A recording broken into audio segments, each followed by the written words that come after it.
12 years ago, on a humid Florida evening in July 2012, 22-year-old Lauren Wright vanished during what should have been a 15-minute drive home from work. Her silver Honda Civic was discovered abandoned on Palmetto Road.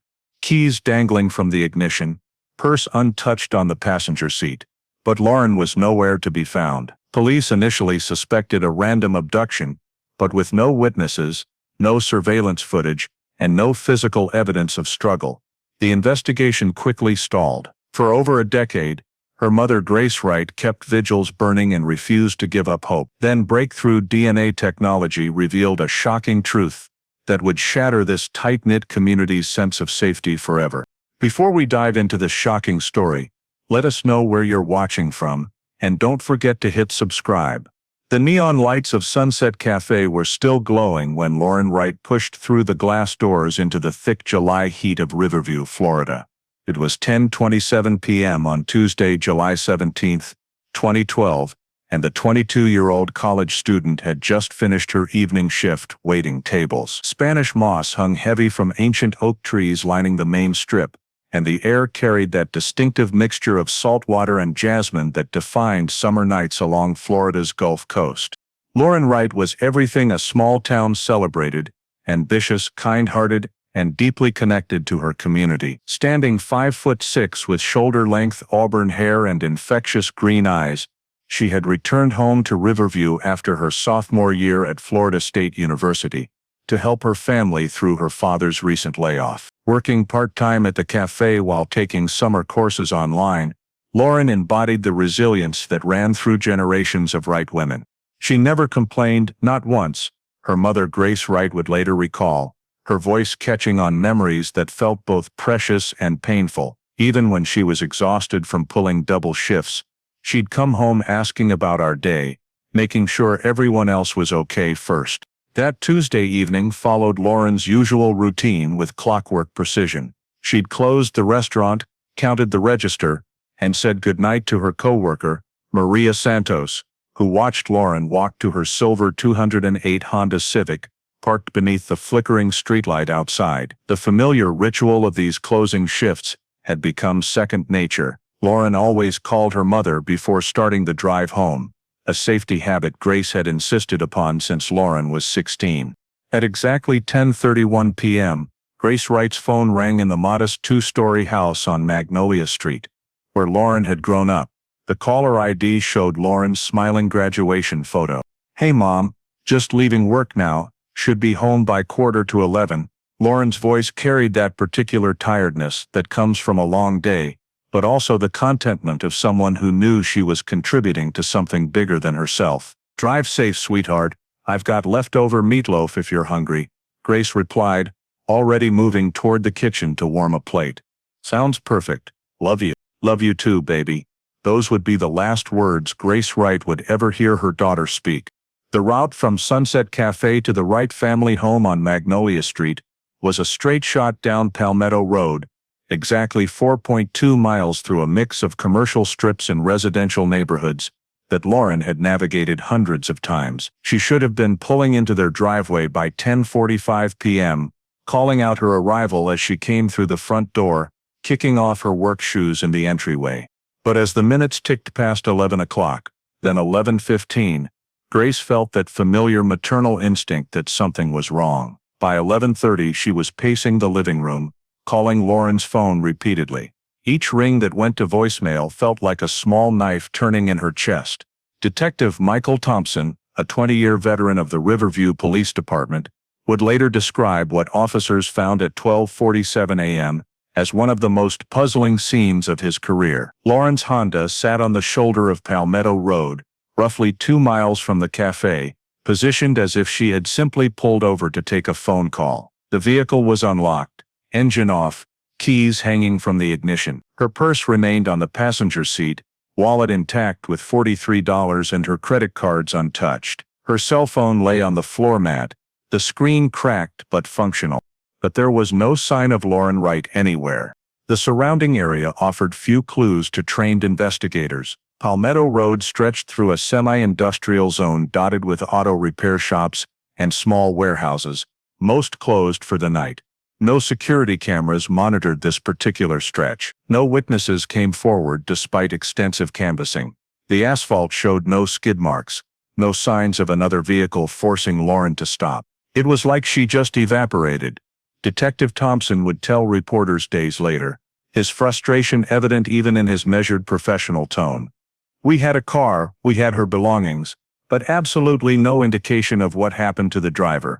For Grace Wright, standing in the humid pre-dawn darkness as crime scene technicians processed her daughter's car, the impossible had somehow become reality. Her vibrant, responsible daughter, the girl who called before leaving work, who always let them know when she'd arrived safely, had simply vanished between 2 points on a road she'd traveled countless times. The investigation that would consume the next 12 years of Grace's life was about to begin, though none of them realized that night how long the journey toward truth would take, or how devastating the eventual answers would prove to be. Dawn broke over Riverview on July 18th, with an oppressive heat that seemed to press down on the search efforts like a weighted blanket. By 6 a.m., Detective Thompson stood at the edge of the Palmetto Road scene, watching crime scene technicians methodically photograph every inch of Lauren's abandoned Honda, while the morning mist rose from the asphalt in ghostly spirals. The discovery of Lauren's car had been almost accidental. Sheriff's Deputy Carlos Mendez was conducting routine patrol when his headlights caught the gleam of chrome and glass on the roadside. At first I thought it was just someone broken down, Mendez recalled years later. But when I ran the plates and saw it was registered to a missing person, that's when everything changed. Grace Wright arrived at the scene shortly after 1 a.m., having followed the police cruisers from her house when they came to inform her of the discovery. She stood behind the yellow tape, watching strangers examine her daughter's car with latex gloves and evidence bags, feeling helpless in a way she'd never experienced before. I kept thinking she might still be in the area, Grace said, her voice barely above a whisper as she recounted those first terrible hours. Maybe she'd been hurt and wandered into the woods. Maybe she was calling for help, and we just couldn't hear her. The initial search radius extended in all directions from the abandoned vehicle.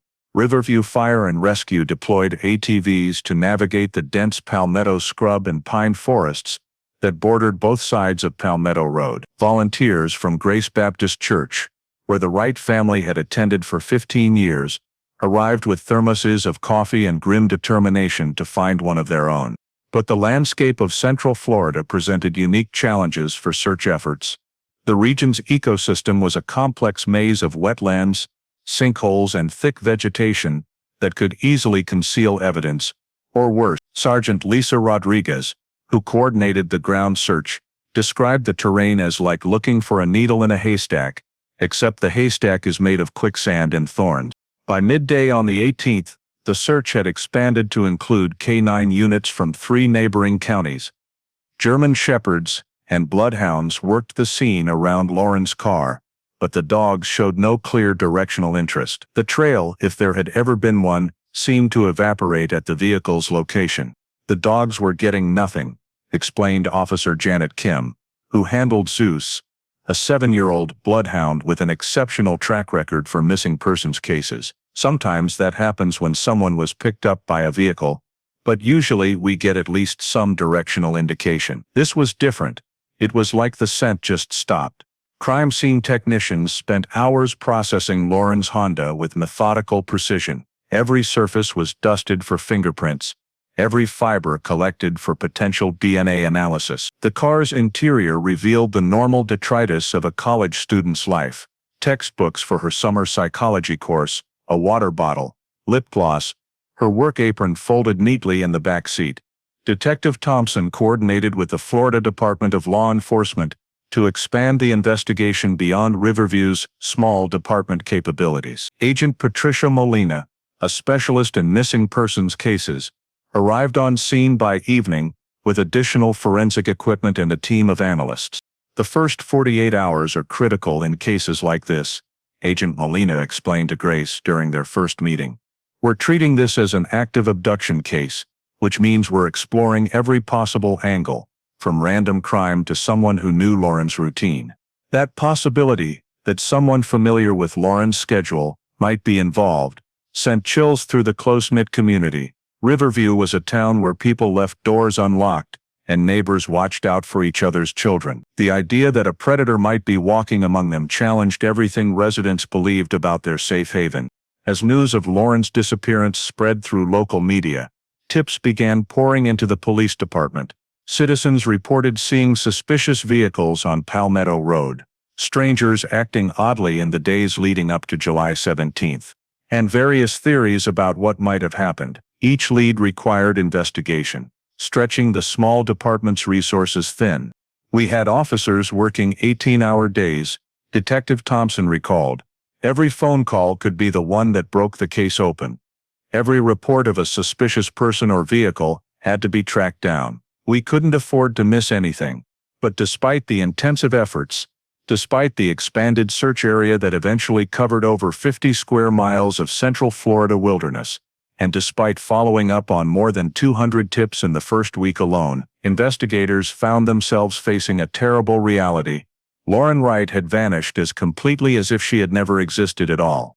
The absence of evidence was becoming evidence itself, evidence that whoever had taken Lauren had planned carefully, acted deliberately, and possibly done this before. It was a thought that kept Detective Thompson awake at night, staring at the ceiling, while his mind raced through possibilities and dead ends. Grace Wright's vigil was just beginning, though she didn't know it yet. The years of searching, hoping and refusing to give up, lay ahead like an unmarked road stretching into darkness, with no guarantee that it would ever lead her daughter home. The Florida sun climbed mercilessly overhead as the search for Lauren Wright entered its third day, transforming the humid air into something thick enough to taste. Volunteers gathered each morning at Riverview Community Center, their faces grim with determination despite the growing fear that time was working against them. Grace Wright stood before the assembled crowd on July 20th, her voice steady despite the exhaustion etched in every line of her face. "My daughter is out there somewhere," she said, gripping the podium with white knuckles. "She's counting on all of us to bring her home. We won't stop looking. We can't stop looking." The organized search efforts had grown into something resembling a small military operation. Detective Thompson coordinated with the Florida Fish and Wildlife Conservation Commission to deploy airboats through the region's extensive network of swamps and waterways. The Coast Guard contributed helicopter support, their aircraft making slow, methodical passes over the dense canopy of state forests that surrounded Riverview. "We were searching an area roughly the size of Manhattan," explained Captain Robert Hayes, who led the aerial reconnaissance efforts. "From the air you realize just how much wilderness exists. In Central Florida, there are places down there where someone could disappear completely and never be found." The ground teams worked in carefully plotted grids, each volunteer equipped with GPS devices and two-way radios. Maria Santos, Lauren's co-worker from Sunset Cafe, took vacation time to join the searches despite her obvious emotional distress. "I kept thinking about that last conversation we had," Maria said, tears streaming down her face as she spoke to local news crews. She was talking about starting her junior year, about her plans for the future. Someone took all of that away from her. FBI Special Agent David Carter arrived on July 22nd to assist with the federal aspects of what had officially become a kidnapping investigation. His presence brought both hope and a sobering reality check. The Bureau's involvement meant local authorities believed Lauren had been taken across state lines, expanding the potential search area exponentially. "We're operating under the assumption that this was not a random crime," Agent Carter explained. During a press conference, the location where Wright's vehicle was discovered, the complete absence of her personal items, the careful staging of the scene, these factors suggest someone with knowledge of her routine and possibly her route home. That revelation sent shockwaves through Riverview's population of 12,000. The idea that Lauren's abductor might be someone she knew, someone the community trusted, transformed neighborly concern into something darker. Residents began locking doors that had remained open for decades. Parents started driving their children to activities they'd previously walked to alone.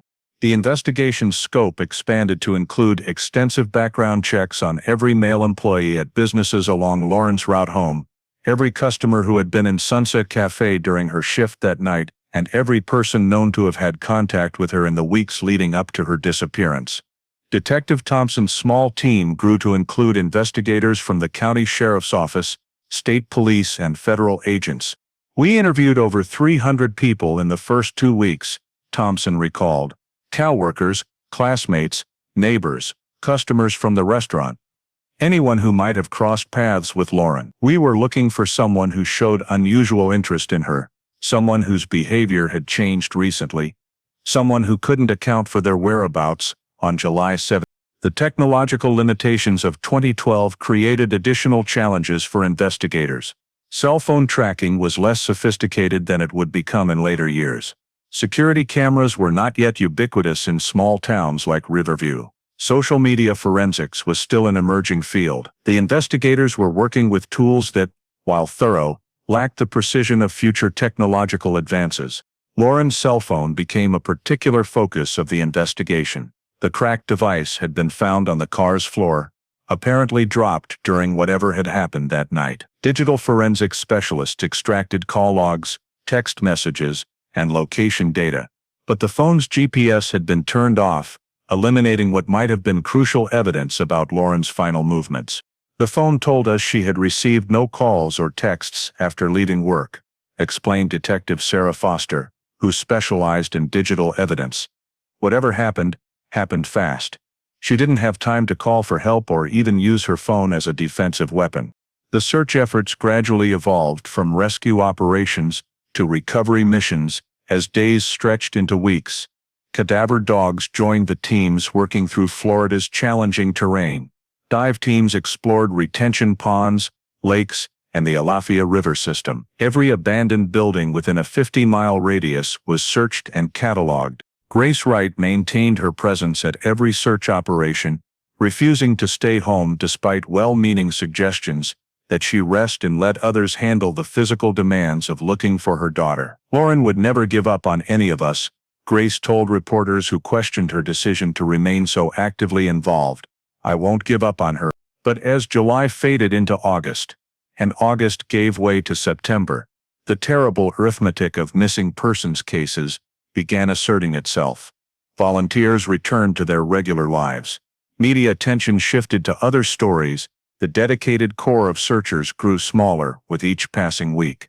The investigation was beginning its slow, inexorable slide toward becoming a cold case, though none of them were ready to admit it yet. The Spanish moss swayed gently in the evening breeze as Riverview gathered for its first community vigil on July 29, 12 days after Lauren Wright's disappearance. Grace Baptist Church's Fellowship Hall couldn't contain the crowd of nearly 800 residents who came to show support, pray, and share information about the case that had shaken their small town to its core. Pastor William Hayes stood before the assembled crowd, his usually commanding voice softened by emotion. "We are a community that takes care of our own," he said, gesturing toward the poster-sized photograph of Lauren smiling in her graduation cap and gown. "Tonight we come together not just to pray, but to commit ourselves to finding answers, to bringing Lauren home." The vigil marked a turning point in how Riverview was processing the tragedy. What had begun as shocked disbelief was crystallizing into something more complex, a mixture of determination, fear, and growing suspicion. In a town where everyone knew everyone else's business, the complete absence of witnesses or clear suspects was creating an atmosphere of unease that touched every relationship. "You start looking at people differently," admitted Janet Morrison, a longtime resident who worked at the post office and knew most families in town. "Someone you've known for years suddenly seems, I don't know, suspicious isn't the right word, but you wonder what you really know about anyone." The early leads that poured into the police department reflected this community-wide scrutiny. Tips ranged from the genuinely concerning to the obviously desperate people reporting neighbors whose trash habits had changed, coworkers who'd called in sick the day after Lauren's disappearance, and strangers who'd been seen in town around July. Detective Thompson found himself managing a delicate balance between thorough investigation and community hysteria. "We had to take every tip seriously," he explained, "but we also had to be careful not to let fear and speculation destroy the fabric of the town we were trying to protect." One early lead that generated significant attention involved Marcus Webb, a 34-year-old mechanic who worked at Peterson's Auto Repair, located approximately half a mile from where Lauren's car was found. Webb had been seen in the area on the night of July 17th, working late on a customer's vehicle. Multiple witnesses reported his presence, and his own admission that he'd been there after normal business hours made him an obvious person of interest. Marcus was one of those guys everyone knew, recalled his neighbor Dorothy Chen. Quiet, kept to himself mostly, but always willing to help if your car broke down or you needed something fixed. The idea that he could be involved, it was hard to wrap your mind around. Webb submitted to police questioning voluntarily and provided DNA samples without requiring a warrant. His alibis checked out. Security cameras at a nearby gas station showed him purchasing cigarettes at 11:15 p.m. on July 17th, and his cell phone records placed him at his apartment by midnight. After 3 weeks of investigation, authorities cleared him of any involvement in Lauren's disappearance. But Webb's experience illustrated how the investigation was fracturing community relationships. Despite being officially cleared, he faced ongoing suspicion from some residents. His business suffered as customers began taking their vehicles elsewhere. Eventually, he would leave Riverview entirely, another casualty of the case's ripple effects. A second major lead emerged when several residents reported seeing an unfamiliar white panel van in various locations around town during the weeks leading up to Lauren's disappearance. The van, described as older model with ladder racks and possible rust damage, had been spotted near Sunset Cafe, in the parking lot of Lauren's apartment complex, and along Palmetto Road. The white van became our white whale, Detective Thompson said with dark humor. Everyone was seeing it everywhere. We probably investigated 40 different white vans in the first month alone. The van sightings led to one of the investigation's most promising early breaks.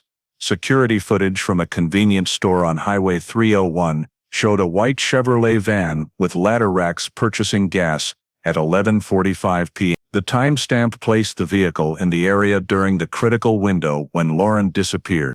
FBI digital analysis specialists enhanced the footage, but the license plate remained partially obscured and the driver's face was hidden beneath a baseball cap. Still, the image provided the first concrete evidence that someone else had been in the vicinity during the time frame of Lauren's disappearance. We distributed that enhanced image to every law enforcement agency in a 3-state area, Agent Carter explained. We had DMV run registrations on every white Chevrolet van in Florida. It was a massive undertaking that ultimately led nowhere, but at the time it felt like our best shot at a breakthrough. The community response also included the establishment of a reward fund that quickly grew to $50,000 through donations from local businesses, church congregations, and individual residents. Grace Wright insisted that the money be held in trust, refusing to touch any of it for the family's mounting expenses related to the search efforts. That money represents hope, she told supporters. It stays untouched until it serves its purpose, bringing my daughter home or bringing her kidnapper to justice. But as summer faded into fall, and the early leads proved false or inconclusive, the community's initial unity began showing stress fractures. The investigation had touched virtually every family in town, creating an atmosphere where longtime friendships were strained by suspicion and fear. October rain drummed against the windows of the Riverview Police Department as Detective Thompson stared at the caseboard that had become his obsession. 3 months after Lauren Wright's disappearance, the whiteboard was a maze of photographs, timeline tinctures, and connecting lines that led nowhere. Red ink marked the dead ends, and there were far too many of them. Every investigator hits cases like this, Thompson said, rubbing his tired eyes as he spoke to Agent Carter during one of their weekly case reviews. Cases where you do everything right, follow every lead, use every resource available, and still come up empty. But knowing that doesn't make it any easier to live with. The technological limitations of 2012 had become increasingly apparent as the investigation progressed. Cell tower data could place Lauren's phone in a general area at the time of her disappearance, but the precision wasn't sufficient to pinpoint specific locations. Security cameras were sparse in the rural areas where she vanished, and the few that existed often had poor image quality or limited storage capacity. DNA analysis faced similar constraints. While forensic laboratories could process genetic material found at crime scenes, the databases for comparison were smaller and less sophisticated than they would become in later years. Evidence collected from Lauren's vehicle had yielded several unidentified DNA samples, but without matches in the existing databases, they provided no immediate investigative value. We had fingerprints that didn't match anyone in Athos, DNA that didn't hit in CODIS, and physical evidence that told us something had happened but not what or who was responsible, explained Detective Foster, who coordinated the forensic aspects of the investigation. It was like having pieces of a puzzle without the box showing you what the final picture should look like.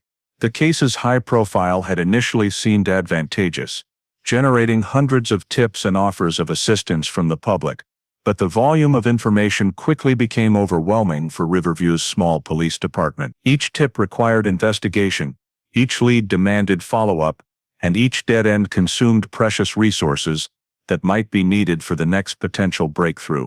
We were drowning in information, Thompson recalled. Good information, bad information, completely fabricated information. It all had to be processed and evaluated. We had 3 full-time officers, doing nothing but managing tips and following up on reported sightings. The psychological toll on the investigating officers became evident as the months passed. Thompson, a veteran of 2 decades in law enforcement, found himself second-guessing decisions and revisiting closed leads. The pressure from the community, the media attention, and his own sense of responsibility for bringing Lauren home created a stress level that affected his sleep, his health, and his family relationships. Agent Carter faced similar challenges on the federal level. The FBI's involvement had raised community expectations that superior resources and expertise would quickly solve the case. When those advantages failed to produce results, Carter found himself defending investigative decisions to increasingly frustrated residents and local officials. People watch television shows where cases are solved in an hour, Carter explained. The reality is that some investigations take years, and some cases are never solved, despite the best efforts of dedicated professionals. That's a hard truth for families and communities to accept. The financial costs of the investigation were mounting as well. The Riverview Police Department's annual budget had been strained to the breaking point by overtime payments, consultant fees, and equipment purchases related to Lauren's case. State and federal assistance helped, but couldn't cover all expenses associated with what had become one of the most resource-intensive investigations in the county's history. Grace Wright felt the pressure from every direction. She attended every press conference, participated in every search operation, and followed up on every tip that seemed remotely credible. Her marriage was strained to the breaking point by grief and the obsessive focus on finding Lauren. Her job at the local insurance office suffered as she took increasingly frequent time off for case-related activities. I couldn't function normally, Grace admitted years later. How could I worry about filing insurance claims when my daughter was missing? How could I care about anything else when Lauren might be out there, hurt, waiting for someone to find her? The media attention that had initially helped publicize Lauren's case began to feel intrusive and counterproductive. Reporters competed for new angles on a story that had no new developments. Television producers pushed for exclusive interviews that Grace didn't have the emotional energy to give. The constant scrutiny made every aspect of the family's grief public property. By December 2012, the harsh reality of cold case statistics was becoming impossible to ignore. The FBI's own data showed that missing persons cases, not solved within the first few months, rarely resulted in successful resolution. With each passing week, the likelihood of finding Lauren alive decreased, and the chances of solving her disappearance at all grew smaller. Detective Thompson made the difficult decision to transition the case to cold case status, though he assured Grace Wright that the investigation would continue. "We're not giving up," he told her during one of their most difficult conversations, "but we have to acknowledge that we've exhausted our immediate leads. Sometimes cases need time, need new technology, need a fresh perspective to break open." The transition to cold case status felt like a death sentence to Grace Wright, though she refused to accept it as final. Winter settled over Riverview like a heavy blanket, muffling the sounds of a community trying to return to normal while Grace Wright's world remained frozen in place. The Spanish moss that had hung so lush and green during Lauren's disappearance now drooped gray and lifeless from the oak trees along Magnolia Street, mirroring the emotional landscape of a family learning to navigate life with a missing piece at its center. Grace established routines that served as both anchors and tortures in her new reality. Every evening at 10:31 p.m., the exact time Lauren had called that final night, she would stand on her front porch, cell phone in hand, waiting for a call that would never come. The porch light that she'd turned on the night of July 17th remained burning 24 hours a day, a beacon visible from 3 blocks away that had become a neighborhood landmark of stubborn hope. "I couldn't turn it off," Grace explained during one of her rare interviews. "That light was like a promise to Lauren. As long as it was on, she'd know I was still looking, still waiting, still believing she could come home." The financial strain of the investigation's aftermath began crushing the Wright family. Grace had exhausted her sick leave and vacation time from her job at Coastal Insurance, and her performance suffered dramatically when she returned to work. Her supervisor, Karen Albright, tried to be understanding, but Grace's distraction and frequent absences made it impossible for her to maintain her previous level of productivity.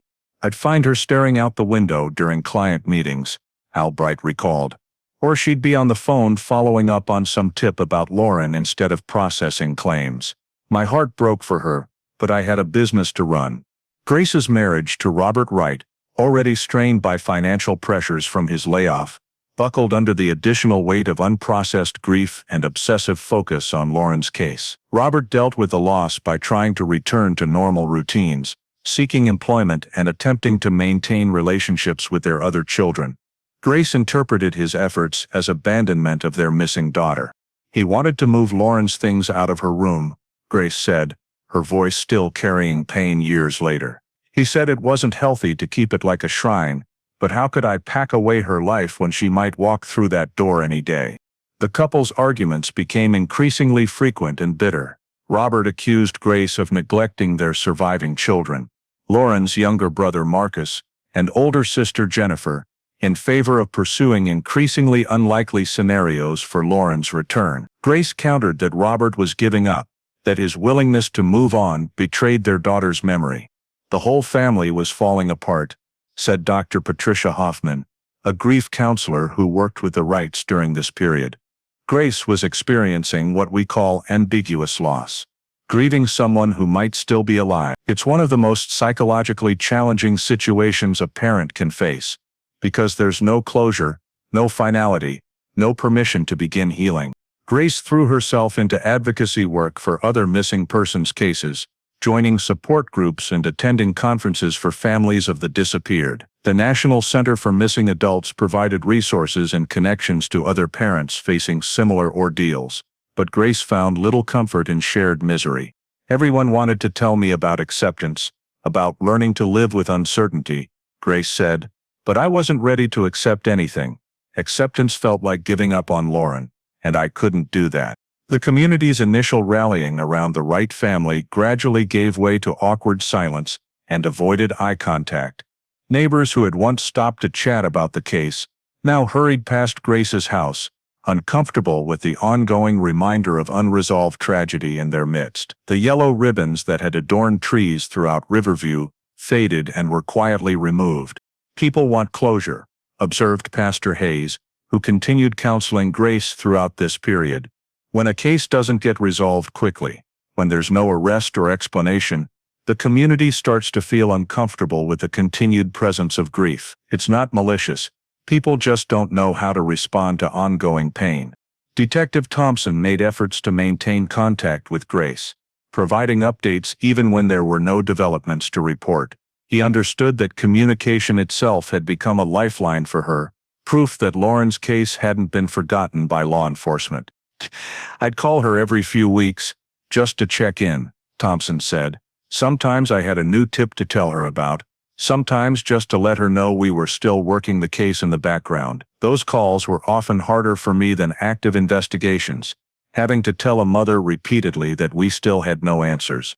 The technological landscape was evolving rapidly during this period. Social media platforms were becoming more sophisticated, DNA analysis techniques were advancing, and digital forensics capabilities were expanding. Grace educated herself obsessively about these developments, hoping that new tools might provide the breakthrough that traditional investigation had failed to deliver. She began corresponding with forensic experts, cold case specialists, and other families who had achieved resolution years or even decades after initial investigation stalled. These communications became both hope and torture examples of miracles that might still occur, but also reminders of how long justice might take. I lived in this constant state of maybe tomorrow, Grace reflected. Maybe tomorrow would bring the phone call that changed everything, but tomorrow kept arriving without answers, and Grace Wright was learning the cruel arithmetic of hope deferred. The fluorescent lights hummed softly in the Florida Department of Law Enforcement's Advanced Forensics Laboratory, as Dr. Amanda Rodriguez carefully extracted a microscopic sample from evidence that had been stored for nearly a decade. It was March 15, 2022, exactly 9 years, 7 months, and 28 days since Lauren Wright had vanished on Palmetto Road. Technology has a way of bringing old cases back to life, Dr. Rodriguez explained to Detective Sarah Chen, Thompson's successor who had inherited Lauren's cold case file. DNA analysis capabilities that didn't exist in 2012 are now standard procedure. What seemed like dead ends a decade ago might actually be highways to the truth. The breakthrough had begun 6 months earlier when the Florida State Attorney's Office received a federal grant specifically designed to apply advanced forensic techniques to unsolved cases. Lauren Wright's disappearance was selected as one of 12 cold cases that would benefit from cutting-edge analysis, including enhanced DNA sequencing, advanced digital forensics, and improved database cross-referencing. Detective Chen had contacted Grace Wright in September 2021 to explain the opportunity, though she was careful to manage expectations. I told her that new technology didn't guarantee new answers, Chen recalled. But for the first time in years, we had tools that might reveal information we'd missed the first time around. The evidence collected from Lauren's Honda Civic in 2012 had been meticulously preserved, stored in climate-controlled conditions that maintained the integrity of potential genetic material. Items that had yielded no useful information a decade earlier were now being examined with techniques that could detect DNA from increasingly smaller and more degraded samples. We're talking about advances that sound like science fiction to someone from 2012, explained Dr. Marcus Webb, the lab's director of genetic analysis. We can now extract usable DNA profiles from samples that would have been considered worthless 10 years ago. Touched DNA, degraded samples, mixed profiles. All of these are now within our capabilities to analyze and potentially identify. The specific breakthrough came from re-examining fiber evidence found on Lauren's car's passenger seat. The original 2012 analysis had identified the fibers as coming from a common cotton-polyester blend used in work uniforms, but had been unable to extract DNA from the microscopic textile fragments. Advanced extraction techniques developed in the intervening years allowed Dr. Rodriguez's team to recover a partial genetic profile that had been impossible to detect with older methods. We're looking at maybe 20 cells worth of genetic material, Dr. Rodriguez said, gesturing to samples visible only under high-powered magnification. But 20 cells can be enough if you have the right tools and techniques. The partial DNA profile was immediately run through the Combined DNA Index System, CODIS, which had grown substantially since the database now contained genetic information from millions of individuals, including many who had been arrested for minor offenses in the years following Lauren's disappearance. On March 22, 2022, the laboratory received what investigators call a cold hit, a match between the unknown DNA from Lauren's car and a profile already in the system. The match belonged to Thomas Michael Harrison, a 41-year-old residential contractor who lived just 12 miles from Riverview. Detective Chen stared at Harrison's photograph and criminal history with a mixture of excitement and disbelief. After all these years of dead ends, suddenly we had a name, a face, and an address, she said. It felt surreal. Harrison's criminal record was relatively minor: arrests for driving under the influence, minor drug possession, and a single domestic violence charge that had been reduced to a misdemeanor. But his occupation as a contractor meant he regularly worked throughout Central Florida, often traveling with tools and equipment in work vehicles that matched descriptions from the original investigation. More importantly, employment records showed that Harrison had been working on a residential project in Riverview during July 2012. The job site was located less than 2 miles from both Sunset Cafe and the location where Lauren's car had been discovered. For the first time in nearly a decade, investigators had a suspect whose presence in the area could be independently verified. "We had to be very careful about how we proceeded," Detective Chen explained. "DNA evidence is powerful, but it's not automatically conclusive. We needed to build a comprehensive case that would stand up in court, which meant gathering additional evidence without alerting Harrison to our investigation." The technological advances extended beyond DNA analysis.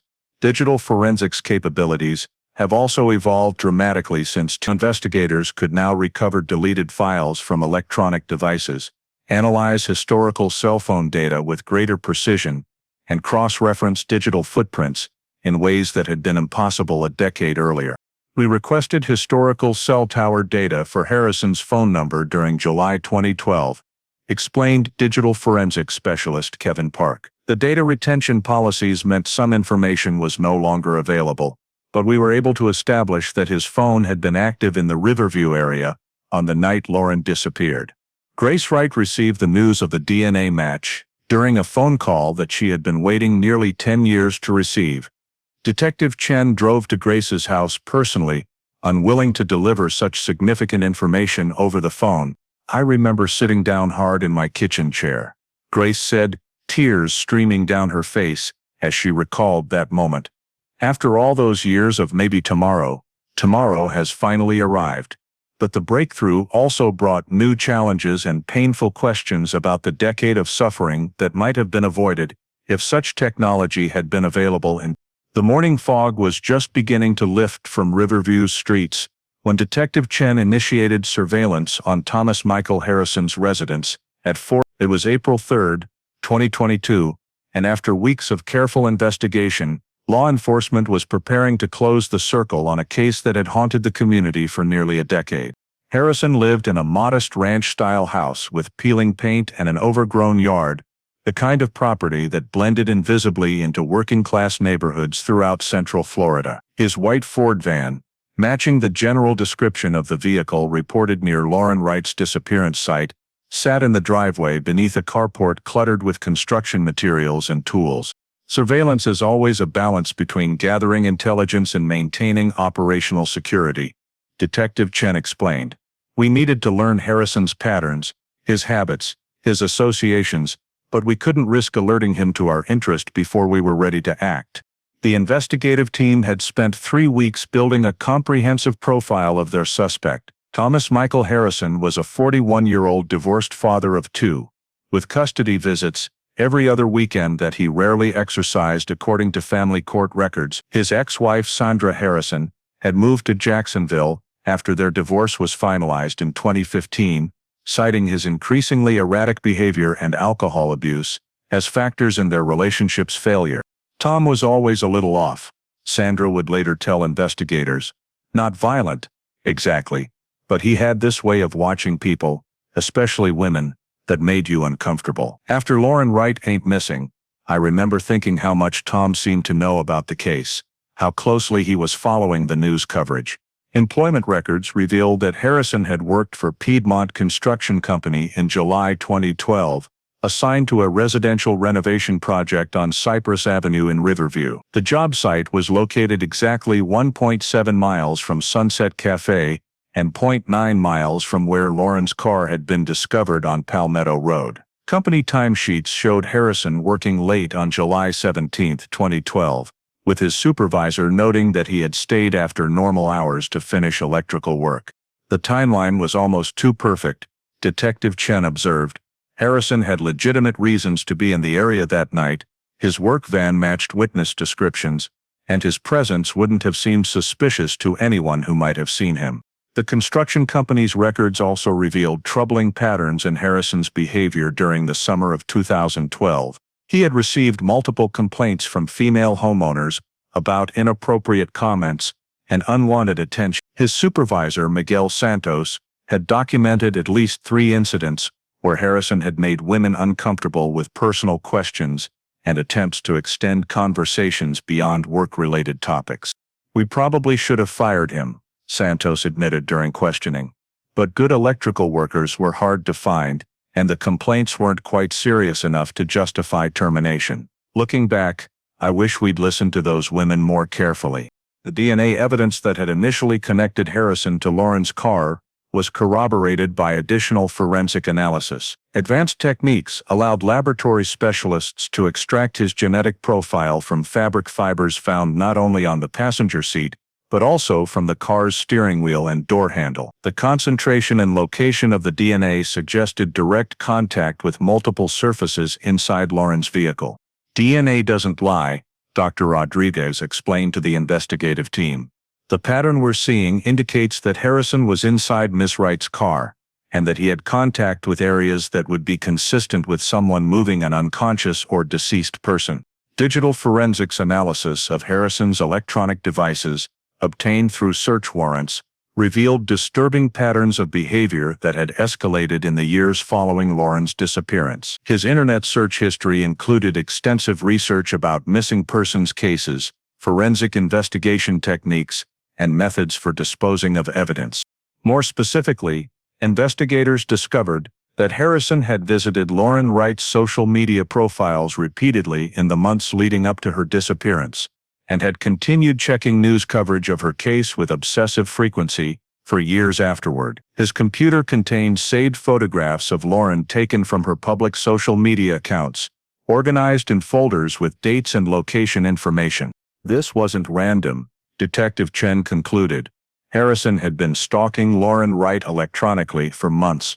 Before July 17, 2012, he knew her schedule, her habits, her route home from work. This was a planned abduction, not a crime of opportunity. Cell phone tower analysis placed Harrison's phone in movement patterns consistent with following Lauren's route from Sunset Cafe toward her home on the night she disappeared. The data showed his phone traveling the same path at approximately the same time, then remaining stationary for several hours in an area near state forest land where no residences or businesses were located. "The cell data told a story," explained digital analyst Park. "Harrison's phone followed Lauren's expected route, then went dark for several hours in a remote area. When it came back online, it was at his home address. That gap is exactly what you'd expect if someone was disposing of evidence or hiding something they didn't want found." The weight of evidence was becoming overwhelming, but investigators knew they needed more than DNA and digital forensics to ensure a conviction. They needed to place Harrison and Lauren together, needed witnesses or physical evidence that would eliminate any reasonable doubt about his involvement in her disappearance. The surveillance operation was about to provide exactly that evidence. The pre-dawn darkness of April 15, 2022, was broken by the synchronized arrival of law enforcement vehicles converging on Oak Ridge Drive. Detective Chen led a team of 12 officers as they surrounded Thomas Michael Harrison's residence, their breath visible in the cool morning air as they prepared to execute arrest and search warrants that had been months in the making. Harrison emerged from his house at 6:23 a.m., coffee mug in hand, apparently heading to his van for another day of construction work. He froze when he saw the badge and drawn weapon of Deputy Marshal James Rodriguez, part of the federal fugitive task force that had been called in to ensure a clean arrest. "Thomas Michael Harrison, you're under arrest for the kidnapping and murder of Lauren Wright," Detective Chen announced, her voice carrying clearly through the quiet neighborhood. "You have the right to remain silent." Harrison's reaction was not what investigators had expected. Instead of surprise or denial, his shoulders simply slumped, as if he were relieved that a burden he'd been carrying for nearly 10 years was finally being lifted. He offered no resistance as handcuffs were applied, made no declarations of innocence, spoke no words at all except to acknowledge that he understood his rights. Sometimes when you arrest someone for a major crime, they're shocked, angry, defiant. Detective Chen observed. Harrison looked like a man who'd been waiting for this moment, like he knew it was inevitable. The search of Harrison's property yielded evidence that investigators would later describe as a prosecutor's dream.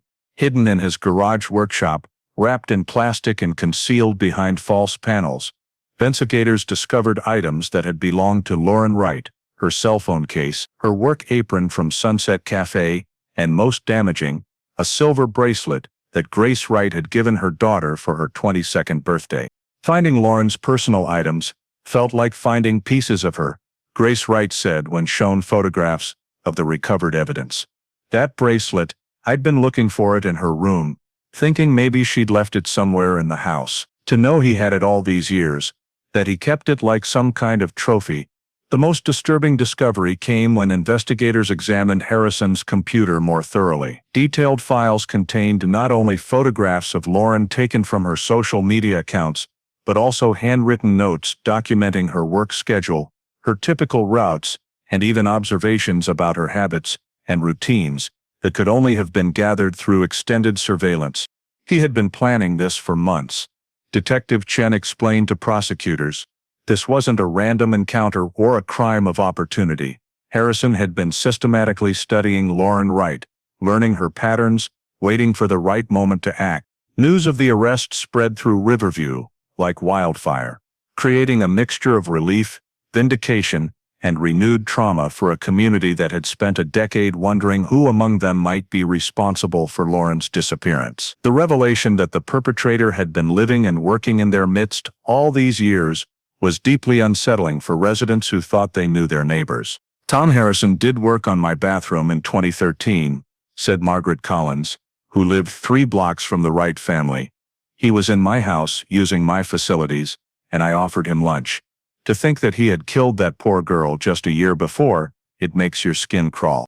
The arrest also reopened painful questions about missed opportunities and investigative oversights. Harrison had been questioned briefly during the original 2012 investigation as part of the canvass of area workers, but his presence in Riverview was considered routine, given his employment with Piedmont Construction. The technology to connect him to the crime scene hadn't existed at the time.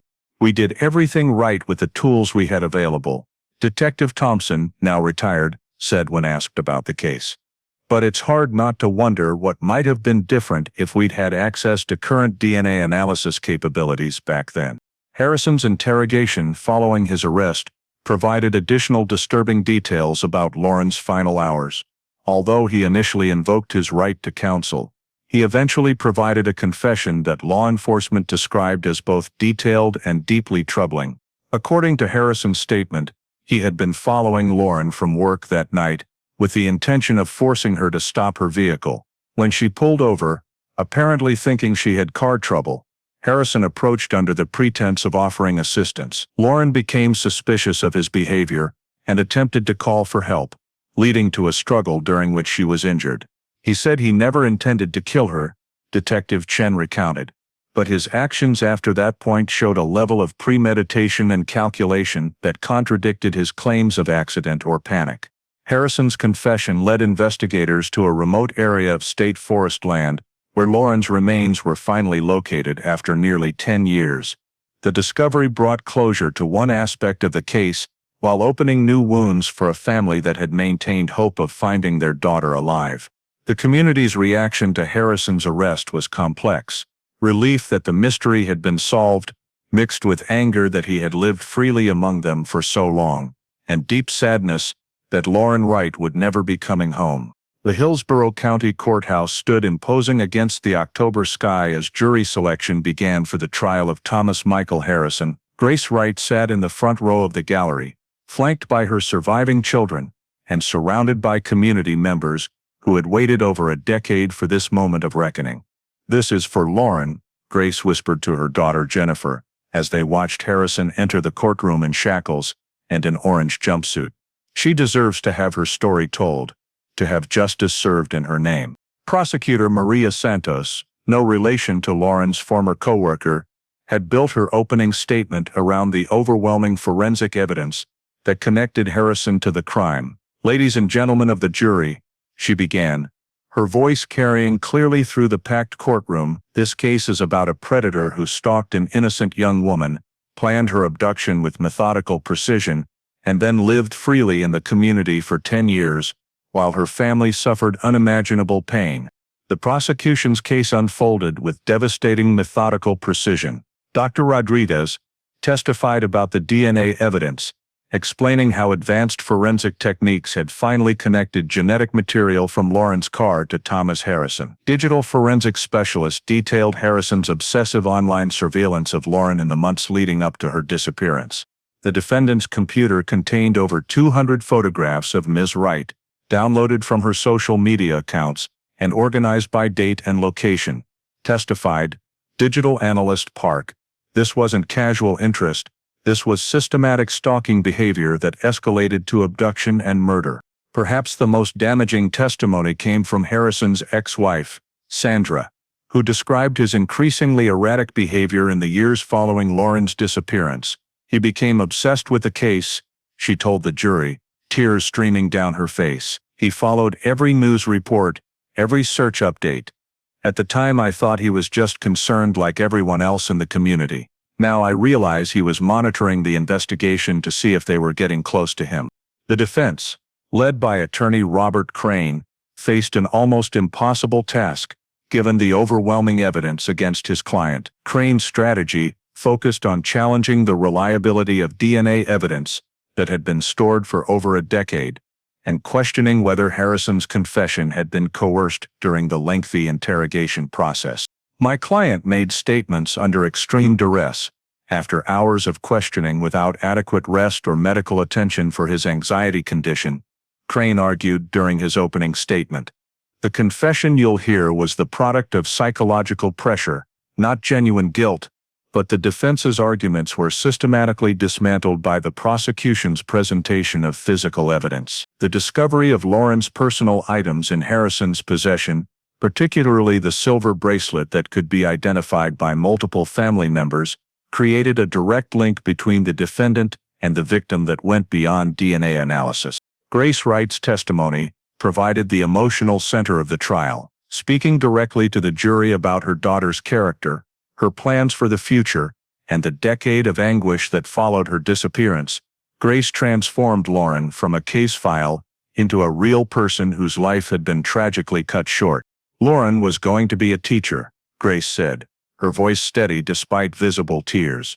She wanted to work with special needs children, to make a difference in their lives. She had so much love to give, so much potential, that was stolen from her and from everyone who would have known her. The jury deliberated for less than 6 hours before returning a unanimous verdict of guilty on all charges: kidnapping, first-degree murder, and abuse of a corpse. The speed of their decision reflected the overwhelming nature of the evidence presented during the 3-week trial. Harrison showed no emotion as the verdict was read, maintaining the same stoic expression he had displayed throughout the proceedings. When Judge Patricia Williams asked if he had anything to say before sentencing, he stood silently for several seconds before simply stating, "I'm sorry for the pain I've caused." Judge Williams sentenced Harrison to life imprisonment without the possibility of parole, plus additional consecutive sentences for the kidnapping and evidence tampering charges. The calculation and premeditation involved in this crime, combined with the defendant's complete lack of remorse until his capture, demonstrates a level of callousness that demands the maximum penalty allowed under law, she stated. The verdict brought a sense of closure to Riverview that the community had not experienced in over 10 years. But the healing process was complex, involving not just relief that justice had been served, but also processing the collective trauma of learning that a predator had lived among them undetected for so long. "We can finally stop looking over our shoulders," said Pastor Hayes during a community service held the Sunday following the verdict. "We can begin to heal from the wound that has been festering in our community for over a decade." Grace Wright established the Lauren Wright Memorial Scholarship at Florida State University, funded by donations that poured in from across the country following the trial. The scholarship supports students pursuing careers in education, fulfilling the dreams that Lauren had carried with her on that final drive home from work. Lauren's story doesn't end with her death or even with her killer's conviction, Grace said at the scholarship's dedication ceremony. "It continues every time we choose to help others, to support each other, to never give up hope that justice can prevail even when all seems lost." The Florida sun sets now over a different river view than the one that lost Lauren Wright on that humid July evening Grace Wright still lives in the house on Magnolia Street, but the porch light that burned continuously for over 10 years was finally turned off the night Thomas Harrison was convicted. In its place, she installed a small memorial plaque that reads, "Lauren Wright, beloved daughter forever remembered." The case transformed how law enforcement approaches missing persons investigations in Central Florida. The Riverview Police Department now maintains evidence using protocols designed to preserve DNA integrity for decades. Anticipating future technological advances, Detective Chen established a cold case unit specifically focused on applying new forensic techniques to unsolved disappearances. Lauren's case taught us that time doesn't diminish the possibility of justice. Detective Chen reflected, technology keeps evolving, databases keep growing, and families like the Wrights deserve investigators who never stop looking for answers. Grace Wright has become an advocate for missing persons' families, speaking at conferences and supporting legislation that improves evidence preservation and provides resources for long-term investigations. Her decade-long vigil demonstrated the power of a mother's love to sustain hope even in the darkest circumstances. "I learned that giving up is not an option when someone you love is missing," Grace said during a recent interview. "Even when the world moves on, even when people stop asking questions, a parent's love endures. That love can literally move mountains, or in our case move science to reveal the truth." The Lauren Wright Memorial Scholarship has now supported 12 students pursuing careers in education, ensuring that her dream of helping others lives on through the lives she continues to touch. In Riverview, her story serves as both warning and inspiration, a reminder that evil can hide in plain sight, but that persistence, love, and advancing technology can ultimately bring even the darkest secrets into the light.